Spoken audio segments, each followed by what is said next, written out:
Acts 27, verse 13. When a gentle south wind began to blow.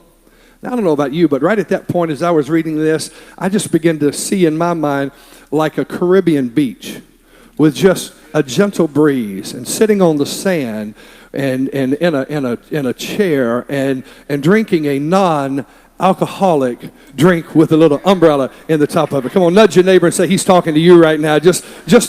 Michael, get that back screen on there for me, please.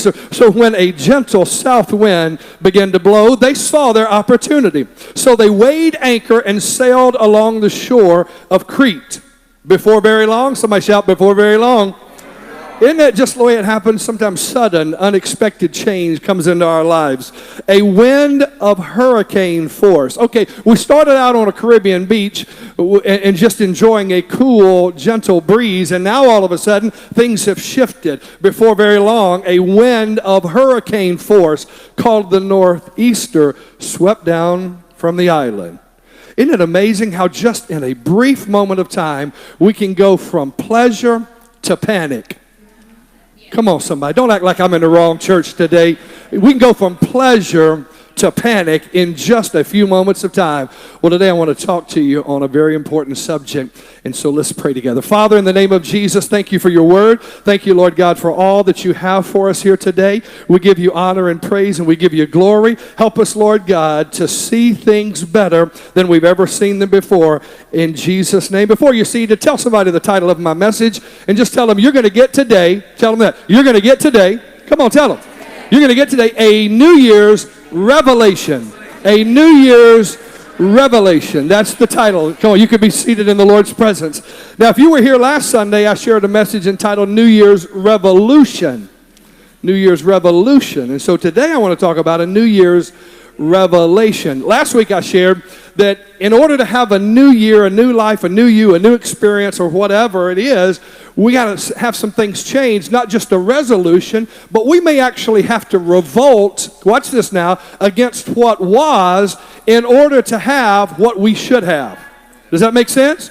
Sometimes we have to revolt against what was in order to get what we really, really want. The American Revolution comes to mind. A group of people said, we're not going to stay here in England, we're going to go to this distant place, this strange place, and there was the formation of what we now call the United States. It was formed out of a revolution in some aspects, saying it's not going to be like it was over there, over here. And I want to tell you watch this now, where God is taking you, it's not going to be over there like it was over here. Okay? Can you handle that? It's not going to be in that next place where God takes you just like it was in the last place where he brought you out of. Okay? And so in order to really, I think, fully understand that, we're going to need not just a revolution, but a New Year's revelation. Now, Missy normally welcomes our guests and tells you about a guest reception after the service, asks you to fill out a card. All of that we would love for you to do. So let me just mention quickly that in the chair pocket in front of you in your worship guide, there's a communication card. If you attend here regularly, just complete that once a week. You don't need to give us any detailed information unless it changes. Just sign your name. But if you're new, introduce yourself by using that card. Everybody on the back can share a prayer need or a testimony in some way. Ask for more information or a pastor to contact you. So if you're a guest, between now and when we receive the offering, or if you worship regularly, take that card and have it filled out. And then guest, if you would join us in the hospitality room right beside the elevator, which, by the way, I think is out of service today. It's working. We cast the devil out of it, so I think you're safe right now. As long as the sign's off of it, you're okay, but we have had some work done on it. So listen, we're so thankful that you're here. Church family, could you give our guests a hand of welcome, and let's appreciate them in the presence of the Lord. Would anybody besides me just admit that there were some things, or maybe a lot of things about 2019 that you really just weren't crazy about, and you hope they never show back up in your life again? Yeah. So anytime you miss a message, visit our website, and you can click there and avail yourself to all the resources under the resource tab. Follow us on all of our social media. Stay up to date with what's going on. So many things. You didn't get to see the video announcements or hear about those, so see your worship guide and just jump in everywhere you possibly can. God's doing so many wonderful, wonderful things. Paul describes in our opening text for us a journey that he and others were on by saying that there was this gentle breeze that began to blow. And then he tells us, just in what we would have as the very next verse, that suddenly there was this horrific hurricane force called a northeaster that began to blow in on them. And it changed everything. Now, there's a lot more to the story than we can just pick up from those couple of verses there. But the simple story is that Paul is on this ship headed to Rome because he was arrested and he appealed to go stand before Caesar because he was a Roman citizen. And so he's now being taken by ship to Rome to stand before Caesar. And I won't go into all the details of that, but he's falsely accused. He's in prison for doing nothing more than being a solid follower of Christ and preaching the gospel. But the religious leaders, the governmental leaders took opposition or took exception to that, raised up opposition against him, and now he's been put in prison. He stood before the governing authorities and he said, listen, I'm a Roman citizen. You have no jurisdiction really over me. Send me to Rome. And so he appealed to Caesar. And he was now on a ship going to see Caesar. So in a way, watch this now, in a way, Paul is the reason that he's in this storm. Had he just stood before the governmental authorities where he was and dealt with things as they were, he wouldn't even be on this ship. Can I tell you that sometimes, unbeknownst to us, we are one or two decisions away from finding ourselves in a storm that we never anticipated. He had every right as a Roman citizen to appeal to Caesar, and so he did. In fact, it really was more than likely the very best thing that he did. But sometimes, hear me now, sometimes even doing something that's the right thing can lead you into finding yourself in the middle of a storm. And that's where Paul is in this situation. Now, I was elected to serve as your pastor, as I'm talking about storms, on August 17, 2003. I and my family came here for the very first time, at least as far as the service.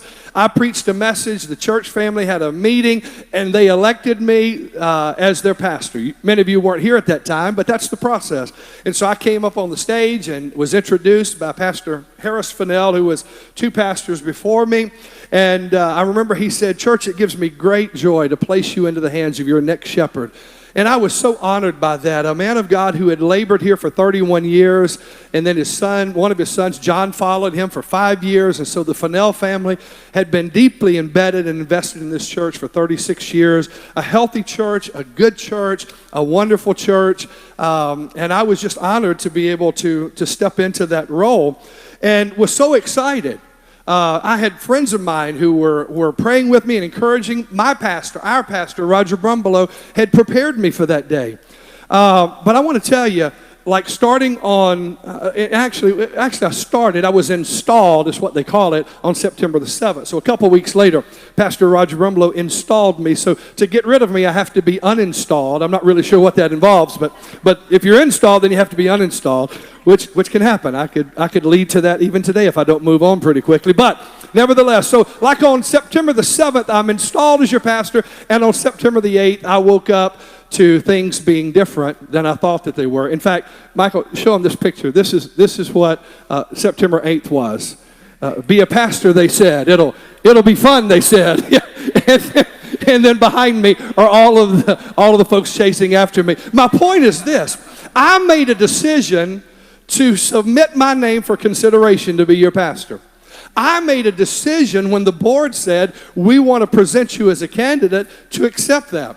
I then preached, and my family and I went downstairs, and I can show you exactly where we were sitting, right in front of Holly Thorogood's desk in the reception area, where we sat when the door opened up, and the acting chairman of the board at that time said, "Congratulations, Pastor Osbon, you've been elected as our pastor. Will you accept?" And I made a decision to accept all of that. I made a decision to accept all that. I believe at the hand and the direction of the Lord, but my point is this: I said yes to some things that then introduced me, now stay with me, into some storms that I would have never anticipated. Now, when Missy, on June 21st, 1986, said yes to marry me, she had no idea of some of the storms that she would step into over the next 33 and a half years. Come on, in the old church, then she'd get out a handkerchief and wave it like this and say, "Preach it, preacher." When you say yes, even to the will of God, it's no guarantee that you're not going to find yourself in a storm. Nudge your neighbor and say, you better wake up because he's going to tell you something today. Come on, just push on him a little bit. Act like you've known him your whole life and just tell. Y'all are some of the most disrespectful. I said push on your neighbor right there and say, look, because if you don't, I'm coming down there and push on you. Just tell him, say, you better listen. He's going to tell you something today. I want to look at this story more closely than ever before. In fact, tell your neighbor this. You look like, come on, tell somebody, you look like, come on, tell them you look like you really need a word from God today. You look like you really need a word from God today. Now, because we live in such a technological world and because people are always searching and researching, you know, all of us are about 2 Google searches away from being an expert on every subject on the known planet, right? Yeah. I do want to give, real quickly, proper attribution to Pastor Stephen Furtick, who I listened to a message recently, and I'm going to steal some of his points. Okay, let's move on. All right. Number one, I want to tell you, when you're talking about these storms, like Paul was in here, and like we're going to find ourselves in, the first thing I want you to recognize, and take out your notes and fill in this blank right here, and just say with me out loud when it shows up on the screen, it will happen. Just say, it will happen. It will happen. What's the it? Well, for you it could be one storm, for me it could be another, but it will happen. There are going to be some things that are way beyond your ability to control. And it will happen. Yes. It will happen. And that's not just maybe a casual saying, but it's biblical. So let me show you what I'm talking about. In Acts 27, reading on down to verse 25, they're now in the storm, and here's what Paul tells them. So keep up your courage. That's not easy in a storm, is it? No. Keep up your courage, men. For I have faith in God. Here it is, that, say it with me, it will happen. Watch this now. They're in a storm. Paul's telling them, listen, keep your courage up in the middle of this storm because I want you to know I have faith in God.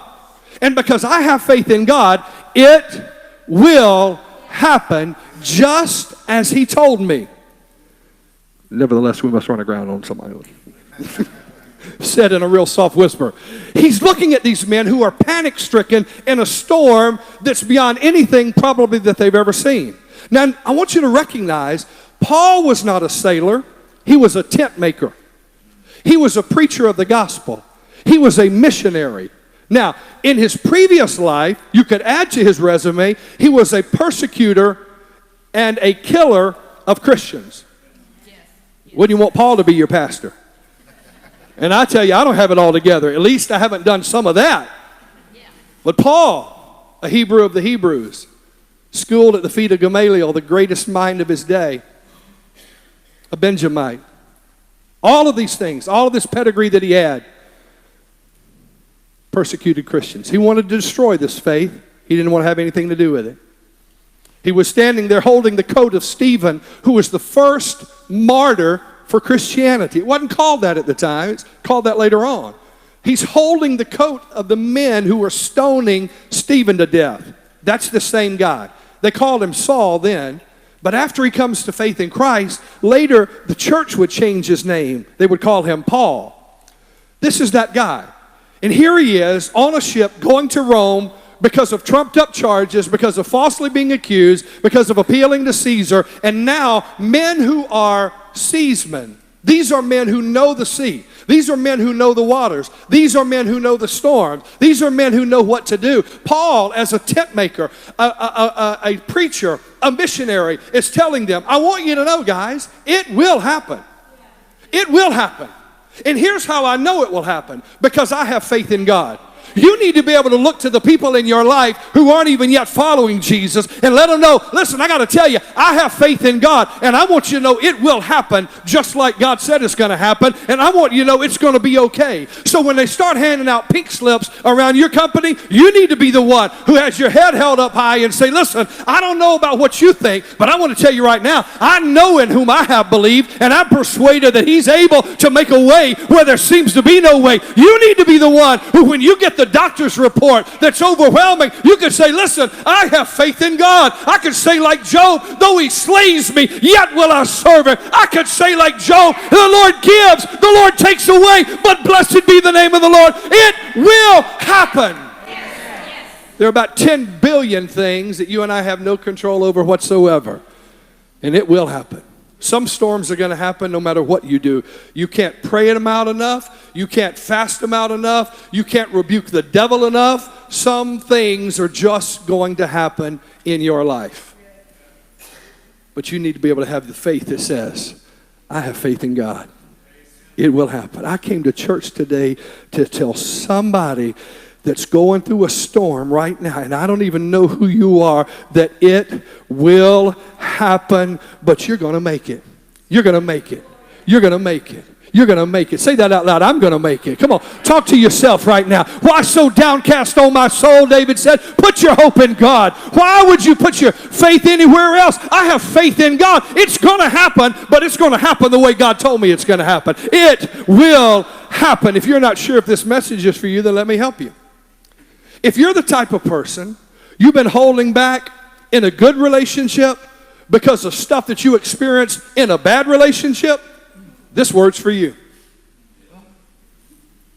Did y'all feel how it just got so quiet all of a sudden?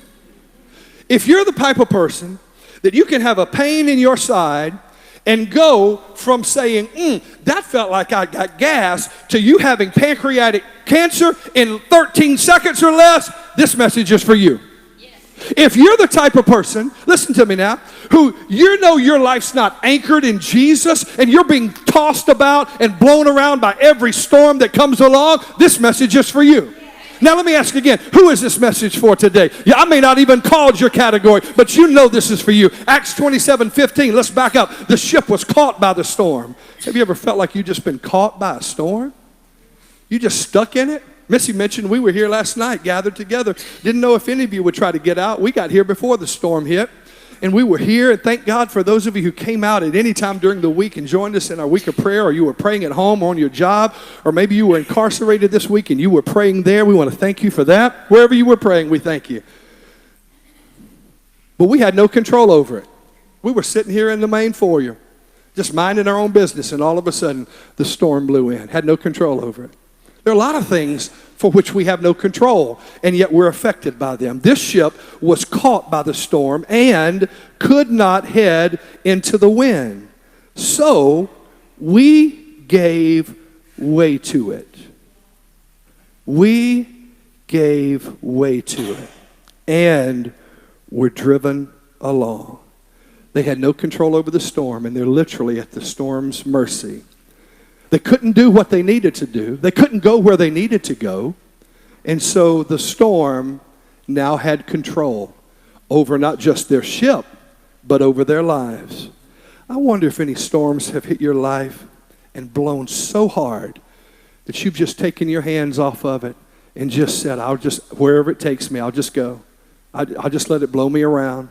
I'll just let it take me here, take me there. I'm tired of fighting. I'm tired of the struggle. I'm tired of rowing. I'm tired of steering. You use whatever analogy you want. I'm tired of trying. I'm tired of trusting. I'm tired of believing. I'm tired of giving. I'm tired of serving. I'm tired of apologizing. I'm tired of accepting apologies. Is this getting any help to anybody in this building today? You've been caught in a storm and you've just finally had to give up and say, it don't matter where it winds up. I just have no control.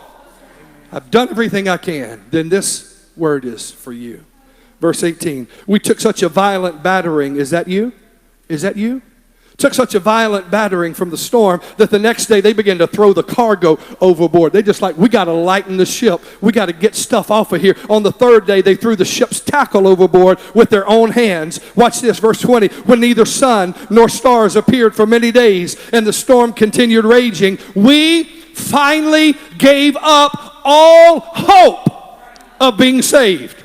Now, you know I'm not really talking about Paul being on a ship on his way to Rome in a storm. I'm talking about you in your life in a storm on the way to wherever it is that you need to go.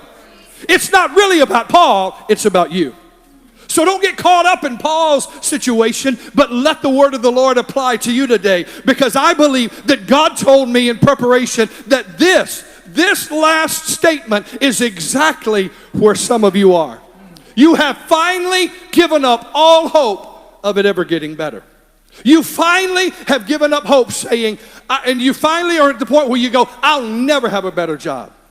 I'll never have a better marriage. My health will never improve. I'll always be broke. I'll always be overlooked. I'll always be this. I'll always be that. But I want you to know, even though that may be your perspective, I want to tell you something, church. I believe that the Spirit of God is invading this room and captivating our minds and helping us to recognize that even though it will happen, there's more to this story. Tell your neighbor, there's always more. Come on, tell somebody there's always more. There's always more. It will happen. But look, now there's another point, and it had to happen. It had to happen. Now this one's going to be tough, because what some of you are mistakenly going to think that I'm saying is that all the hell in your life that you've endured, hey, it just had to happen. It was just preordained. Or some people would even believe, well, that must obviously be what God had for me. That God intended for that person to do that to me. God intended for that person to walk out on me. God intended for that person to betray me. God intended for me to lose my parent at such a young age, and I would never understand fully about the love of a mom or a dad, or that God must intended somehow, some way, God, in all of his infinite goodness and greatness, has just ordained for my life to be a living hell. And I want you to know that the devil is a liar, but God is the truth. When I say it had to happen, I'm not talking about that extension of that concept. So let me show you what I mean. Can I explain this a little bit better? Or am I boring you? Yes. Can I explain this a little bit better? Let's go deeper. Acts 27:21. After they had gone a long time without food, Paul stood up before them and said, "Men, you should have taken my advice and not decided to sail from Crete. You should have listened to me. You should have paid attention. Then," he said, "you would have spared yourselves this damage and loss. But now I urge you," he said, "to keep up your courage." That's twice he's telling them. Keep up your courage, because not one of you will be lost. Only the ship will be destroyed. Isn't it like that in a storm sometimes? There's good news, and then there's bad news. Good news, it's hard to find. Bad news. It had to happen. And I'm going to show you what I mean as we move along through this story. Don't you just love, though, every once in a while, you get the pleasure and the enjoyment, the satisfaction and the fulfillment to look somebody right in the eye and tell them, "You should have listened to me. Yeah. I told you so." That's what Paul's doing here. You should have listened to me. I told you so. But I got good news for you. Keep up your courage, because not one of you will be lost. Listen to the man of God speaking into the middle of a storm. I want you to know my name may not be Paul, but I'm a man of God telling you today, don't you give up your courage. You hang on, church. You're not going to be destroyed. You're not going to be overwhelmed. You're not going to lose in this battle. You're going to come out victorious in Jesus' name. You need to receive the word of the Lord this morning and realize you're going to lose some stuff. Some stuff's going to get damaged along the way, but it had to happen. It had to happen. Paul said, "You should have listened to me. I told you so. I'm telling you, I tried to tell you. I knew it's going to happen, and I told you now, telling you now, it had to happen." I'm not saying to you, hear me, that God caused every storm in your life. I'm not saying that. I know some of you much more personally than I know others of you. We've had opportunity to sit together. You've shared portions of your story. We've prayed together. We've wept together. And just the things that I know, much less all of the things that I don't know. I want to be clear that I'm not telling you that God caused every storm in your life. It's just not true. It's not true. And I hope that if you don't do anything else, today you can take from this message a perspective that says, God did not cause every storm or every problem or every issue or every heartache in my life. But I would say to you this, what I hope you can believe secondarily to that is that the good God that you served let every storm pass through his hands, and he held back everything that would destroy you. And he has sustained you thus far, because as bad as it is, it could have been much worse. We live, hear me now, church. We live, and those of you watching online and listening later on, hear me well. We live in a fallen, broken, sinful world.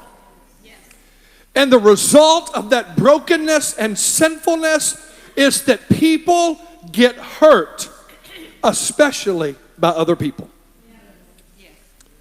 But it's not the way God designed it. That's not the way God designed it, and it's not the way God desires it. By design, in the garden, everything was perfect. Adam and Eve were walking around with just their birthday suit on. It's okay to laugh. And nobody was ashamed. Nothing was wrong.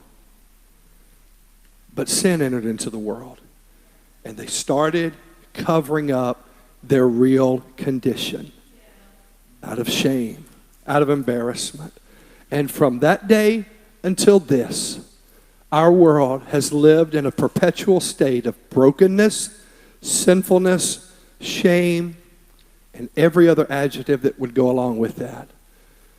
But I came today to lift up the solution, and his name is Jesus.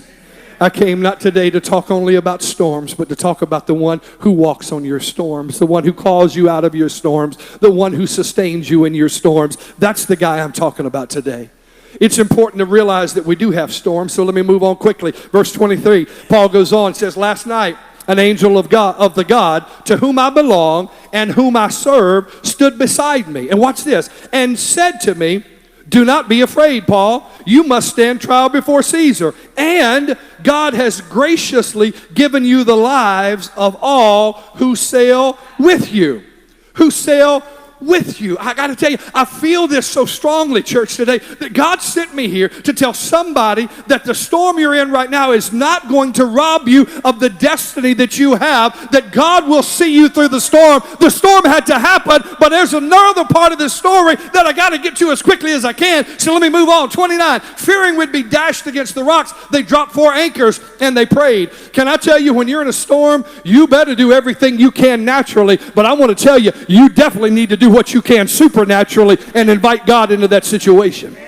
They knew we better drop some anchors around this ship or we're going to be driven somewhere we can't control and we'll be broken up and destroyed. But not only did they do something natural, they did something supernatural. Look at verse 42. I'm skipping down now. The soldiers planned to kill the prisoners to prevent any of them from swimming away and escaping. There's so much between 29 and 42. You got to go back and read it. But the centurion wanted to spare Paul's life, and he kept them from carrying out their plan. He ordered those who could swim, to jump overboard first and get to land. The rest were to get there on planks or on other pieces of the ship. In this way, everyone reached land safely. What had Paul told them? It will happen, but it's going to be all right. It had to happen, but it's going to be okay. And now here they are. They've weathered the storm. Ship's been broken up. They've tossed everything off that they could. They're jumping overboard, swimming to land. Other guys are jumping over, grabbing pieces of the ship.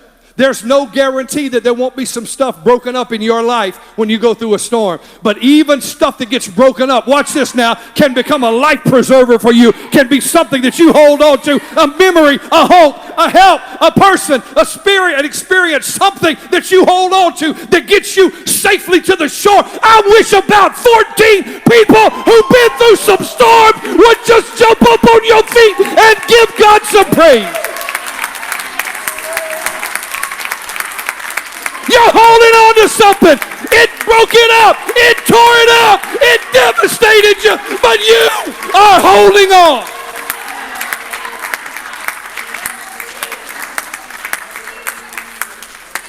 Have a seat. Have a seat. Chapter 28. Now we're skipping. We're giving verse 20. Chapter 28. Once safely on shore. Finally made it. Once safely on shore. We found out that the island was called Malta. Not malt liquor. It was called Malta. Some of y'all missed that. The islanders showed us unusual kindness. Whoa. From a storm and the kindness. They built a fire, welcomed us because it was raining cold. Paul gathered a pile of brushwood, and as he put it on the fire, a viper. Somebody say a viper. Not a garden snake. What was that snake we found in our yard? A black snake, a rat snake. Missy sent me a video one day. I was here at the church getting ready for a board meeting. She sent me a video. She shot off the back deck of our house. About an 8-foot long big old black snake had crawled out from somewhere, was in our yard, and all I could hear is Missy speaking in tongues.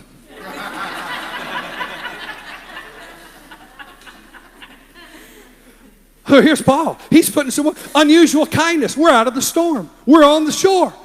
Islanders from Malta welcoming us, showing us unusual kindness. We built a fire. We're getting warm. We're recovering from the storm. Paul says, here, let me help. I know I'm a prisoner, but I got this. He goes over and picks up some brushwood, picks it up, takes it over, drops it on the fire, and a snake who's been, not just a snake, but a viper, a poisonous viper, is there, fastened. Everybody shout, fastened. Not struck him. I don't know if you've ever been bit by a snake, but they just typically bite and inject the venom, and then it's kind of like over. You're just waiting to die. This one fastened itself on his hand. I want you to know there's some things in your life that come in and they'll grab a hold of you and they'll hold on and they won't let go, and you'll think you just got out of your worst storm, and now all of a sudden you're in another storm and you're like, Paul, well, here we go again.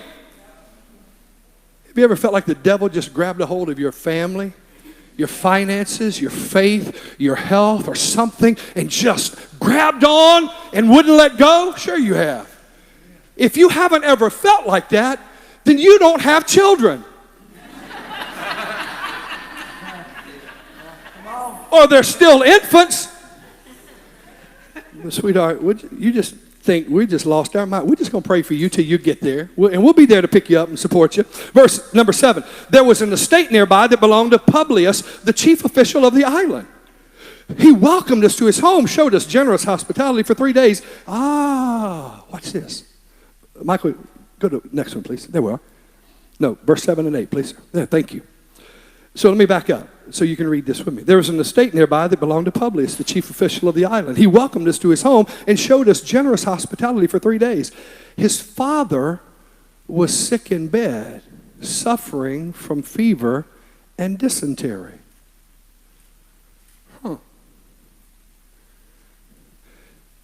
Paul was in Crete, appealed to Caesar in Rome, was put on a ship as a prisoner, and they encountered a storm.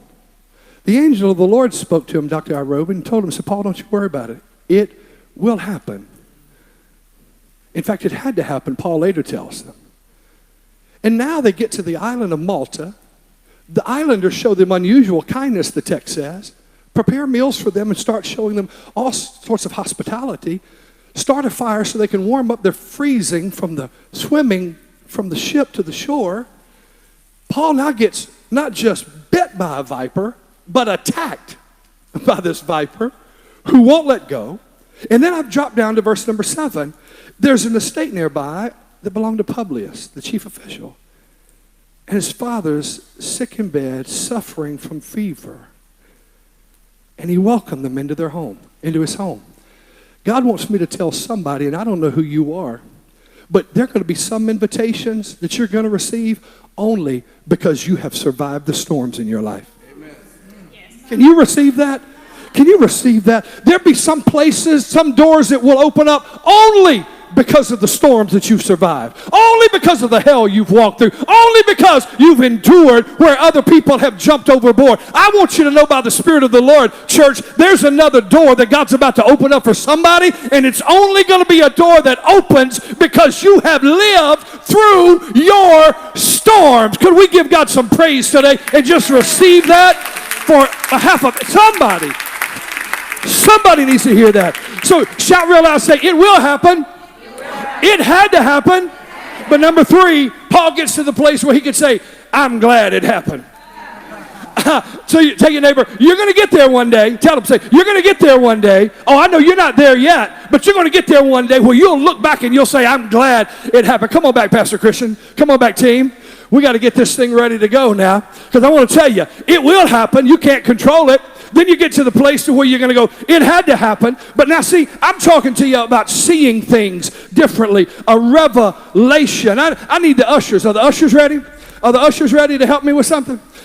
They got something for you that I picked out. I felt inspired by the Lord. I got everybody. Come on, ushers, start handing them out. I got everybody a pair of glasses. They're going to come down your aisle, and they're going to give you a pair of sunglasses, and you're going to need to put them on because Pastor Dyke's on his way right now. Come on, get them sunglasses on out there. Come on, hand them out. Pass the bucket down the aisle. Everybody, look, I'm talking about a New Year's revelation. I believe God wants to show you something that's so bright about your future. You're going to need to put on shades just so it won't put your eyes out. I believe God's going to show you something that looks so good that you're going to have to put on some shades because it's so bright. Somebody shout, a revelation. A revelation. You got your shades on because in a minute, Pastor Dyke's going to get a picture of all of us, and I'm going to ask you to stand with your sunglasses on. Now, if you're sitting without your sunglasses on, when we take this picture, you're going to regret it when we post it all over the world on social media. So you're going to get one chance and one chance only. I put mine on. I got mine on. Y'all got yours on? You got to put them on now. PC, you ain't got yours? Where did somebody not give Pastor Christian a pair? I need a pair of Pastor Christian. I know he's going to be playing in a minute, but in just here. Well, come on, Jack. Let me get one of those from you, please. So you're pretty close by. Who else don't have one? Cole, you don't have a pair of glasses? Oh, my Lord and my God. What are we doing up here, up in here? Here, you like orange. I know you like orange. Get those over to Cole, would you, Lord? Because I got my glasses on, because you know what? God's showing me something. God's showing me something that it will happen. You can't stop everything, but you're going to get to the place where you're going to be able to say, you know what? Now I see it had to happen. But watch this now. Paul is now at the house of Publius, whose father is sick with dysentery and with a fever. But look at chapter 28, verse 8. Paul went in to see him, and after prayer, placed his hands on him, and he healed him. He healed him. When this had happened, the rest of the sick on the island came and were cured. I don't know if you can handle this or not, but God is going to get you through a place, through a storm, to a place where he can use you like he has never used you before in your life. And when you get there, you're going to say, now I'm glad it happened. I'm glad I lost that job. I'm glad she walked out on me. I'm glad they betrayed me. I'm glad they sold me out. It will happen. Say it out loud. It will happen. It had to happen. And one day, come on, say one day, I will say, I'm glad it happened. Now, you may not be there yet, but let me show you what Paul said, Philippians 1. I want you to know, my dear brothers and sisters, that everything, shout everything, everything that has happened to me, and he don't go into any detail. He just said everything that's happened to me has helped to spread the good news for everyone here, including the whole palace guard. See, they thought Paul was locked up, but Paul was connected to them. They thought they had Paul in handcuffs where he couldn't go anywhere, but God had Paul in handcuffs where the guards couldn't go anywhere. It just depends on how you look at it. Paul said, including the whole palace guard, they know I'm in chains because of Christ and because of my imprisonment, because I went on a retreat and spent a few days in prayer, because I went to a conference and the bishop laid his hands on me, because I went to a life group and they all gathered around me. No, because of my imprisonment. Most of the believers here have gained confidence and boldly speak God's message without fear. Paul was not only able to say it will happen, and it had to happen, but he got to the place where he said, I'm glad it happened. I'm glad it happened.